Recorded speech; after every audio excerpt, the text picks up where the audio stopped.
आज एक प्रयोग लेकर के आपके सम्मुख है, बिल्कुल नया और अनूठा प्रयोग है। कितना सफल होगा मुझे नहीं पता, देखते हैं। प्रयोग तो करना ही है। एक लेख का मंचन शेखर जोशी ने लिखा, गिरदा के ऊपर पहाड़ में छपा है, आप सबने पढ़ा होगा। और उसी के साथ गिरदा के कुछ गीतों को पिरोया गया है। कुछ गीत शेखर जोशी ने भी जो अनुभव जब जब गिरदा के साथ उनके हुए वो लिखे थे उसमें, और बाकी कुछ फैज के गीत हैं। बस अधिक कुछ नहीं, तो प्रस्तुत है आसान नहीं है गिरदा होना। आसान नहीं होता है गिरदा होना। अल्मोड़ा में 3 प्रसिद्ध हुड़किया यानी कि हुड़का वादक हुए जो सवर्ण परिवारों से थे। इनमें अग्रणी देवी हुड़किया हुए। मैंने उन्हें नहीं देखा। देवीदत्त पंत उर्फ देवी हुड़किया कविवर सुमित्रानंदन पंत के अग्रज थे। सुमित्रानंदन संकोची और अंतर्मुखी थे। इसके विपरीत देवीदत्त उतने ही उन्मुक्त और मस्त मौला थे। नंदा देवी के मेले में हुड़का बजाकर मेला घूमनी करते। देवीदत्त संग्रामी तो थे ही, अल्मोड़ा से हमारे सांसद भी रहे। दूसरे हुड़किया मोहन उप्रेती रहे। मोहनदा इलाहाबाद विश्वविद्यालय से एमए करने के बाद कॉमरेड पीसी जोशी की प्रेरणा से आगे की शिक्षा के लिए लोक गायक मोहन सिंह रीठागाड़ी के पास गए और उनको अपना गुरु मानकर लोक संगीत का अध्ययन किया। और फिर चूड़ीदार पायजामा, काली वॉस्कट, दुपल्ली टोपी पहन, गले में रुमाल बांधकर सारी दुनिया में हुड़का बजाते रहे। नेहरू जी उन्हें प्यार से बेड़ूपाको बॉय कहते थे। बेड़ूपाको 12 मासा नरण काफल पाको चैता सुना सुनाकर उन्होंने देश दुनिया में कुमाऊं की कीर्ति फैला दी। और तीसरे हुड़किया जोली गांव के गिरीश तिवारी यानी कि गिरदा हुए। उनके हुड़के की शुरुआत अल्मोड़ा की लाला बाजार से न होकर निकटवर्ती हवलबाग से हुई। बाद में वे नैनीताल में रहे और कंधे में हुड़का लटका कर उत्तराखंड में जन जागरण के सूत्रधार बने।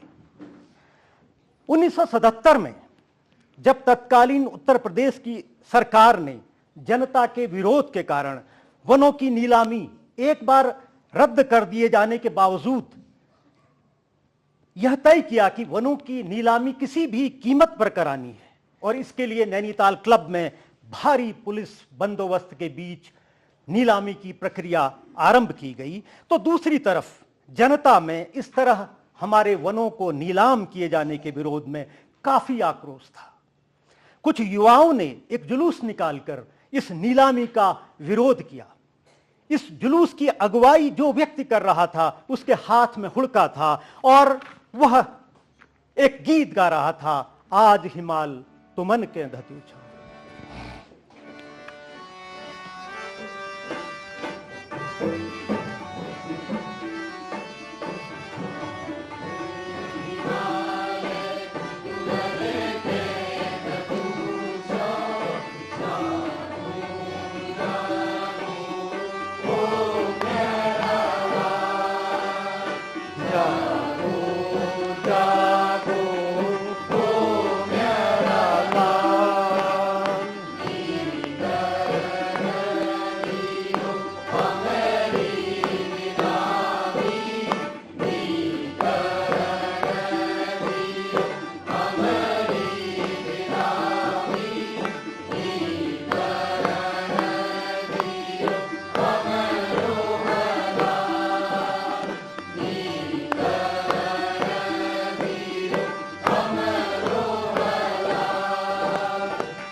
इतिहास ले लो बता, साईं दियो इतिहास ले लो बता, हमरे मन के कहानी में बैठायो, हमरे मन के कहानी में बैठायो, ओ हमरे दिल बड़ी जानी का, ओ हमरे दिल बड़ी जानी का, आज हिमालय तुमने के पूछा, आज हिमालय तुमने के पूछा, जागो जागो ओ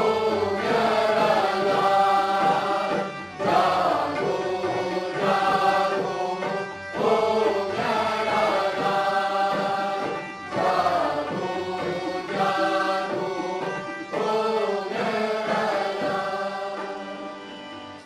उस दिन के बाद गिरीश तिवारी जनता में गिरदा के नाम से मशहूर हो गए और वह जो गीत गा रहे थे वह बीते समय के प्रसिद्ध कुमाऊनी कवि गौरदा की कविता का मुखड़ा था और गिरदा ने इसमें कई बंद जोड़कर इसे समसामयिक कलेवर पहना दिया था। सत्ता की जन विरोधी नीतियों के विरोध में समय समय पर गिरदा ने इस गीत में नए नए बंद जोड़ इसे उत्तराखंड के अनेक आंदोलनों के मुताबिक ढाल दिया और यह जन जन का गीत बन गया। गिरदा के साथ मेरी पहली मुलाकात कब और कहां हुई मुझे ठीक से याद नहीं, पर नैनीताल क्लब के गधेरे के पास के उनके डेरे में जाने की मुझे याद है, जहां एक झिलंगी चारपाई पर गुड़ी मुड़ी बिस्तर में उनके साथ बैठकर मैंने फैज अहमद फैज की रचना हम मेहनत कश जग वालों से जब अपना हिस्सा मांगेंगे का उनके द्वारा सस्वर पाठ सुना था।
खजाना मांगेंगे,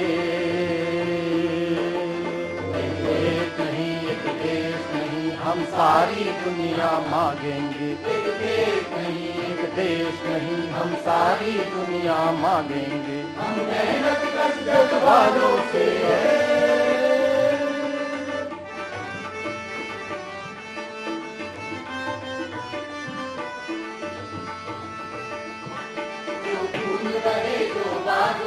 जो गीत दिलों में कत्ल हुए,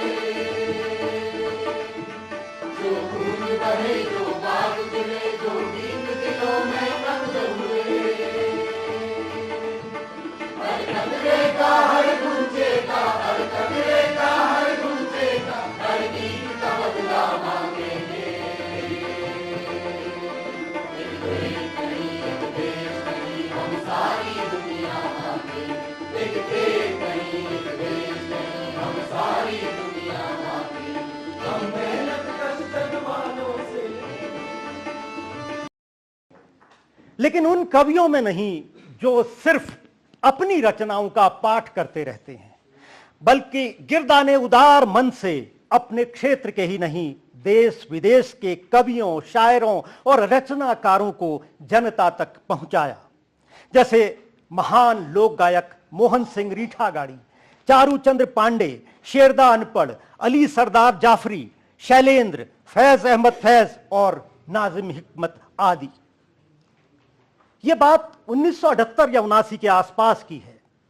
अल्मोड़ा में वन आंदोलन के आंदोलनकारियों को भारी दमन का सामना करना पड़ रहा था और कई लोगों को गिरफ्तार भी किया गया था और कई लोगों की तलाश पुलिस कर रही थी। इसके विरोध में नैनीताल में एक जुलूस निकाला जा रहा था। नैनीताल में यों तो पुलिस के द्वारा धरपकड़ नहीं की जा रही थी, मगर वातावरण में बहुत तनाव था। यह जुलूस जब अलका होटल के पास पहुंचा तो अपर माल रोड से गुजर रहे कुमाऊनी के जनप्रिय कवि शेरदा अनपढ़ दूर से चलकर जुलूस के करीब आए और गिरदा को एक पन्ने में लिखी अपनी एक कविता देते हुए बोले, तिवारी जी, आप तो लोग सड़कों पर आंदोलन कर रहे हैं, हमारा भी तो कुछ फर्ज बनता है। यह गीत मेरी तरफ से आंदोलन के नाम।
गिरदा ने संस्कृति को समझा, रंग कर्म को सीखा और दोनों का इस्तेमाल सामाजिक बदलाव के लिए किया।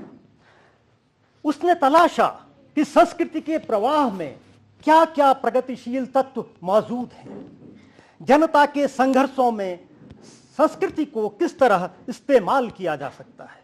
मसलन गिरदा ने खड़ी होली कभी सत्ता पर व्यंग करने और कभी ज्वलंत मुद्दों को उठाने के लिए इस्तेमाल की।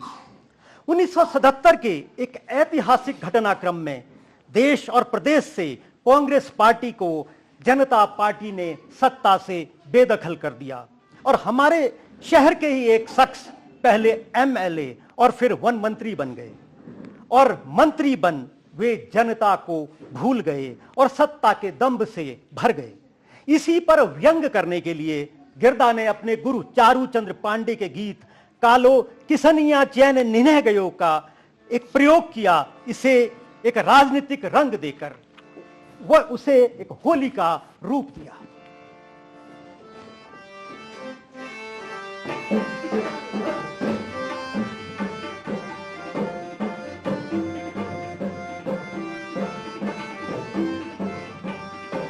कालो किसनिया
आओ भीगे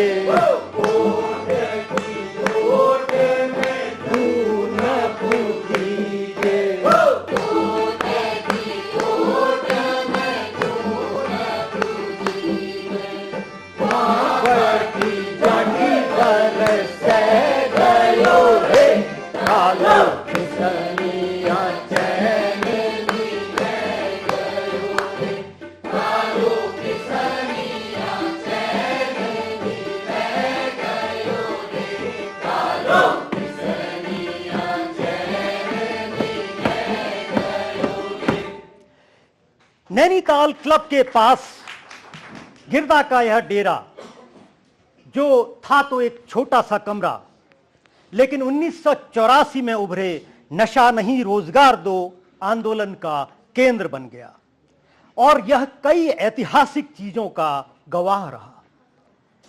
गिरदा के इस कमरे में न सिर्फ नशा नहीं रोजगार दो आंदोलन से जुड़े आंदोलनकारी आते, बल्कि देश के पत्रकार, कवि और बुद्धिजीवी भी यहां जानकारी हासिल करने और गिरदा का सानिध्य प्राप्त करने आते थे। इसी कमरे में आंदोलन के आगे की रणनीति तैयार होती और इसी कमरे पर LIU की नजर भी रहती। जिन गीतों को सड़कों पर गाया जाना होता था, उन गीतों को गाने की गिरदा के निर्देशन में रिहर्सल आंदोलनकारी इसी कमरे में करते थे। और इसी दौर में गिरदा ने एक गीत में कुछ विचारोत्तेजक बंद जोड़कर इसे आंदोलन का एक अभिन्न हिस्सा बना दिया। यह गीत था तू निमार डाड़ जेता।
ये अविभाजित उत्तर प्रदेश के समय की बात है। एक साल उत्तर मध्य सांस्कृतिक केंद्र इलाहाबाद ने उत्तराखंड महोत्सव का आयोजन किया था। एक शाम वहां पहाड़ के कवियों का काव्य पाठ भी आयोजित था। अनेक नामचीन कविगण वहां पधारे हुए थे। हम लोग अग्रिम पंक्ति में बैठे थे। यद्यपि पर्वतीय लोगों की संख्या यथेष्ट थी, लेकिन कविगण संभवतः मैदानी श्रोताओं की उपस्थिति का अनुमान कर हिंदी रचनाएं सुना रहे थे। मेरे मन में एक विचार आया। मैंने एक पर्चा लिखकर संचालक हेमंत बिष्ट महोदय के पास भिजवा दिया। संचालक जी ने यह पर्चा गिरदा को सौंप दिया। अपनी बारी आने पर गिरदा ने माइक संभाला।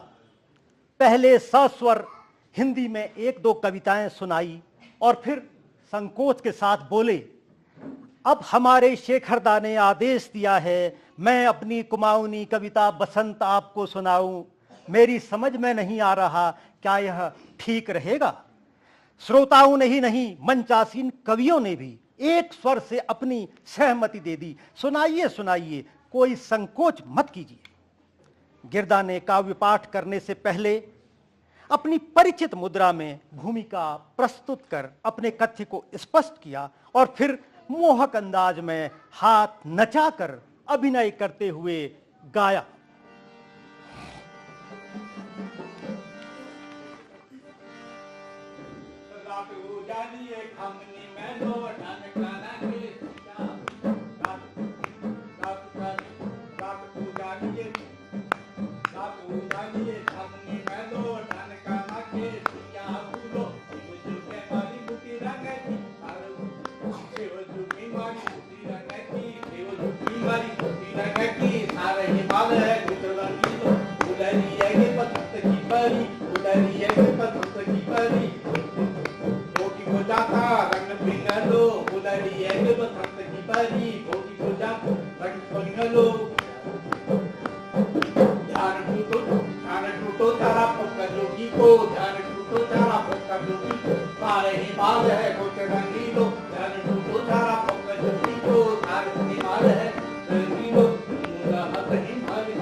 बीच बीच में गिरदा अपने परिचित अंदाज में कविता का संक्षिप्त भाष्य भी करते जा रहे थे। पूरे परिसर में अटूट शांति छाई हुई थी। काव्य पाठ समाप्त हुआ तो पूरा पंडाल तालियों की ध्वनि से गूंज उठा। गिरदा विनम्रता से हाथ जोड़कर अगले कवि के लिए जगह छोड़कर पीछे मसनद में लधर गए। इस कुमाऊनी कविताओं को सभी श्रोताओं ने कैसे आत्मसात किया, इसका अनुमान आप इस बात से लगा सकते हैं कि कार्यक्रम की समाप्ति के बाद सांस्कृतिक केंद्र के एक अधिकारी ने आकर मुझे धन्यवाद दिया कि मेरे कारण आज एक अनूठी कविता सुनने को मिली और उन्होंने हिमालय के सौंदर्य का साक्षात्कार किया और एक अनिर्वचनीय आध्यात्मिक सुख का अनुभव किया। प्रत्युत्तर में मैंने उन्हें उस सुंदर आयोजन के लिए बधाई दी जिसके कारण प्रयाग वासियों को कुमाऊनी संस्कृति की झलक देखने को मिली। मुझे गिरदा पर गर्व हुआ। गिरदा ने जिस भी आंदोलन में शिरकत की उसको एक सांस्कृतिक परिधान उड़ा दिया। वन आंदोलन, नशा नहीं रोजगार दो आंदोलन या उत्तराखंड राज्य आंदोलन तो गिरदा के गीतों के कारण ही पहचाने जाते हैं। एक और आंदोलन जिसको सांस्कृतिक रूप गिरदा ने दिया वह था नदी बचाओ आंदोलन। गिरदा की कविता मेरी कोश हरेगे इस आंदोलन के दौर में तो गाई ही जाती थी, लेकिन अन्य जगह भी जहां जहां यह कविता मंच से सुनाई जाती तो क्या पहाड़ी क्या मैदानी सभी श्रोताओं को अपनी अपनी नदियों की दुर्दशा का स्मरण हो जाता। श्रोताओं में से किसी को गंगा, किसी को यमुना तो किसी को गोमती की याद आने लगती होगी। जब वे नदियां वर्षों पूर्व प्रदूषण से रहित जल से भरी इठलाती मंथर गति से बहती उनके नगरों ग्रामांचलों से गुजरती होंगी। और गिरदा कहते थे आम्बुबू सुणू छी गदगदानी ऊंची। फिर गिरदा श्रोताओं से पूछते थे, आई बात समझ में? जो बेटी पहाड़ से रामनगर ब्याह दी गई है वह कह रही है कि पिनात से आती थी, रामनगर पहुंचती थी और अंजुलि में उसका जल लेकर मैं मां का मुंह देख लेती थी, उसकी छाया उसमें आ जाती थी। अब मैली हो गई है, मेरी कोसी खो गई है। मेरी कोसी कनिष्ठा अंगुली जैसी हो गई है, मेरी कोसी खो गई है। मेरी कोसी हाय पानी हो गई है, मेरी कोसी खो गई है। यह गीत सुनकर किसकी आंखें पानी पानी नहीं हुई होंगी? गिरदा के गीत का वितान केवल पहाड़ की कोसी के तटबंधों तक सीमित न रहकर पूरे देश पर छा गया था। गिरदा में हमें कबीर का अक्स नजर आता है। कबीर जिसने स्थापित मान्यताओं को आंख मूंद कर मानने से इनकार किया, जिसने सवाल उठाए उन रीतियों पर, रिवाजों पर जो समाज का अहित कर रहे थे, जो स्वतंत्रता और समानता के खिलाफ थे। गिरदा ने भी जनता के मुद्दों को सड़कों में लड़ा। उसने बगावत की हर दमनकारी नीति के खिलाफ। और इससे भी बढ़कर कबीर और गिरदा में एक और समानता थी, वह था फक्कड़पन, एक दीवानगी, एक फकीरी, जुनून बेहतर दुनिया बनाने का। कबीर ने उलट बासियां लिखी तो गिरदा ने भी लिखी, लेकिन साथ में यह भी बताया कि यह जो उल्टा पुल्टा हो रहा है, जो ये उलट बासियां हो रही हैं, यह सब सियासत का किया धरा है, पानी बिच मीन पिया से।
पाँव काट के 20 बरस में हुए 60 के,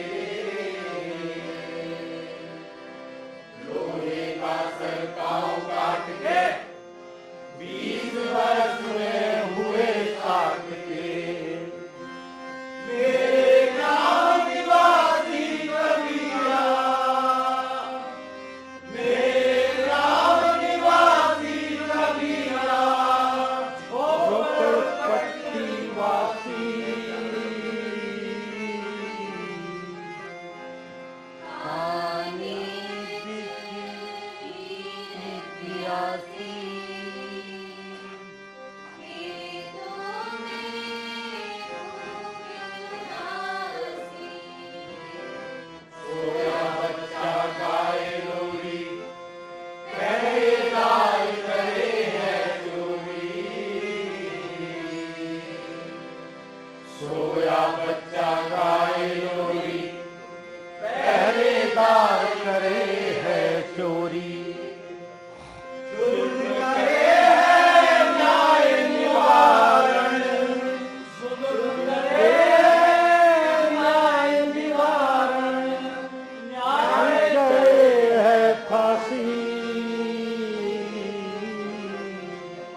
कविवर सुमित्रानंदन पंत के जन्म दिवस के अवसर पर पंथ वीथिका में एक कवि सम्मेलन चल रहा था। काफी तादाद में श्रोता उपस्थित थे। कवि अपनी अपनी कविताएं सुना रहे थे। सभागार में किसी ने गुहार लगाई, गिरदा को बुलाइए। संचालक ने गिरदा को आमंत्रित किया तो हॉल में तालियां गूंज उठी। गिरदा ने शायद सभागार में अधिकांश छात्र छात्राओं की उपस्थिति को लक्षित कर अपनी पहली कविता जहां न बस्ता कंधा तोड़े ऐसा हो स्कूल हमारा सुनाई।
बच्चों को निश्चय ही इस कविता ने आनंद विभोर किया होगा, लेकिन महिलाएं उनसे एक अन्य कविता की उम्मीद कर रही होंगी। शायद इसी कारण एक ग्रामीण प्रौढ़ा ने उनसे आग्रह किया कि वह जैता वाली कविता सुनाए। गिरदा ने जैता एक दिन तो आलो कविता की पहली पंक्ति गाकर सुनाई, लेकिन उसके बाद हॉल में बैठी बच्चियों, युवतियों और प्रौढ़ाओं ने उनके सुर में सुर मिलाकर एक अद्भुत रसधार, एक अपूर्व स्वर संयोजन प्रस्तुत कर दिया। सबको यह गीत कंठस्थ था और वे तन्मय होकर अपनी सुध बुध खोकर गा रही थी। जदिन कठुली रात ब्याली जैता एक दिन तो आलो।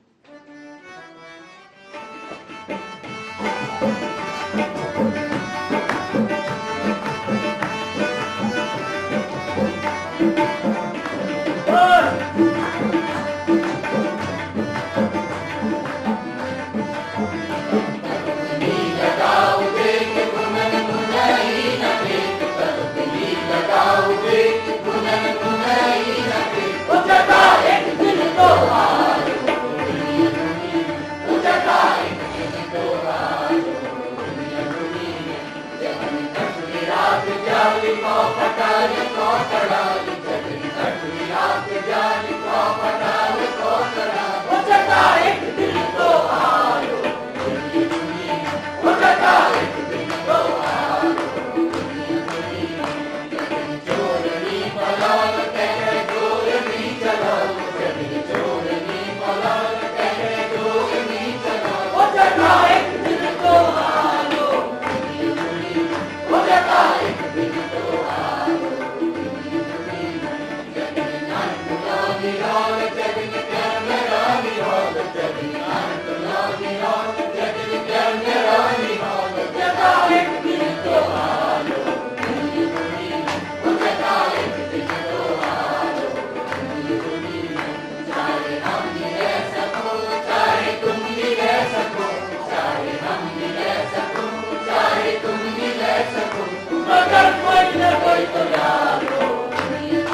दरअसल गिरदा का ये गीत उम्मीद का गीत है।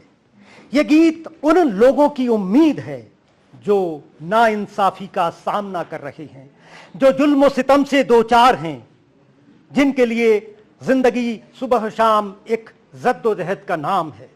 यह गीत उनका गीत है जो सपना देखते हैं कि दुनिया बेहतर होगी, इसे बेहतर होना ही होगा। एक दिन आएगा जब इंसानियत, भाईचारा बुलंद होगा, नफरत और जोरो जबर का दौर खत्म होगा। यह काली रात जब खत्म होगी, पौ फटेगी और कागा नई सुबह का ऐलान करेगा। जैता दुनिया में वह दिन जरूर आएगा, जिस दिन चोर नहीं फलेंगे फूलेंगे, जिस दिन जोरो जबर नहीं चलेगा, जब कोई छोटा बड़ा नहीं होगा, जिस दिन तेरा मेरा नहीं होगा। चाहे हम न ला सकें, चाहे तुम न ला सको, मगर कोई ना कोई तो लाएगा। जैता वह दिन जरूर आएगा।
गिरदा को हम सबका सलाम।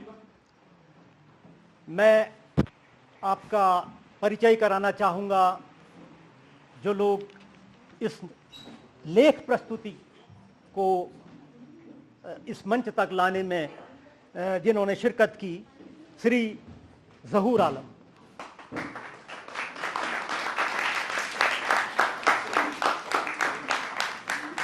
संगीत संभाला नवीन बेगाना,